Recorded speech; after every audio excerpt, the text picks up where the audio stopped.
Are you a pharmacy student who wants to learn how to stay focused longer? In this video, I share 5 steps to stay focused while you're studying. Stay to the end where I share the most important step.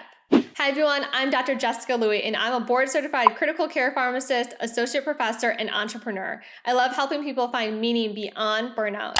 On this channel, I talk about passive income and simplifying to combat feelings of burnout and stress in your life. I also share openly about my burnout story and how we paid off massive student loan debt. Make sure to watch those videos as well. This video is my personal opinion. Studying is a skill, one that you may or may not feel that you've mastered over these years. It can take a lot of different practice. I know that over the 9 years I was training and getting my doctorate degree, that I trained a lot of different types of techniques to study, and it was really important that I learned how to focus while I was studying. So I'm going to share my tips with you today. Step 1, remove distractions. With the amount of technology that's available today, it can be really easy to get distracted with a new cell phone notification, email notification, social media post. So let's remove those distractions from our environment. So out of sight, out of mind. So a lot of times I do recommend that you remove your phone and your digital devices from your studying area. And this means sometimes if you are using an actual device to study from, that we turn off the Wi-Fi, we turn off the notifications, we turn off the internet access from it so that we can be really focused while we're studying. Step 2, plan and schedule it ahead of time. A lot of times this can be really simple, but a lot of times we forget to plan it on our schedule and on our calendars. So let's put it on our schedules and calendars, and this is what I call setting up your week and your day for success. And if you have not seen that video and podcast episode, it is linked below.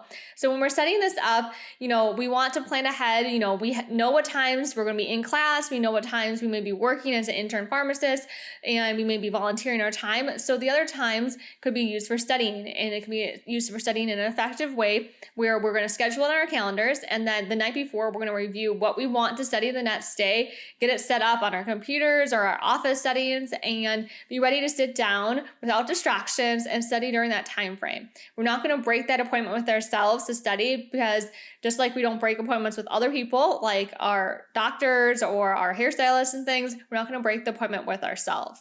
Step 3, schedule breaks. So just like you're scheduling your studying time, it's really important we also schedule breaks into that, because we don't want to be studying for 4 hours straight or 8 hours straight. It's not going to be effective. Our brain needs a break. And ideally, it needs a break every hour so we can get up, walk around, stretch, refocus our eyes, and maybe get some fresh air. So I highly recommend you're scheduling breaks. You're also scheduling breaks for meals. So whether that's breakfast, lunch, or dinner, or snack time, because we need to refuel and re-energize as well.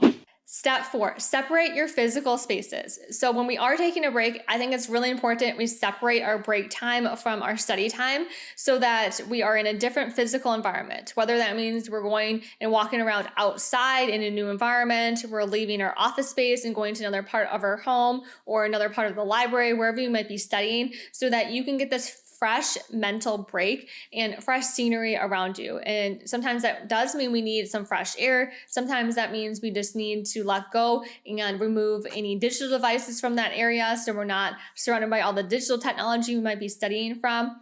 And sometimes we just need, a calming space to rejuvenate in. This is the same concept of separating your sleep environment from the rest of your environment. A lot of people will recommend that your bedroom is only for sleeping. It's not for watching TV and things in. And this is the same concept of you want to separate those spaces so that you have some healthy boundaries as well. The 5th step is thinking about how we can set up healthy boundaries so we can focus. And for some of us, that means in technology world, we are still getting distracted because we still have internet access. We still have access to look up things. So there are technology apps that you can use so that it locks you out of certain applications, certain internet access, different things, so that it physically has that boundary set up for you if you feel that you don't have enough self-control to avoid it. Same with our phones. You can also have different self-control apps on there so that it won't let you go into an app or won't let you go into an internet browser while you're studying in uncertain mode on the phone. And sometimes that helps us when we are just starting off and we don't have as much self-control and we're building up that skill set as we move forward with our studying habits. So what is the most important step for being focused while you're studying?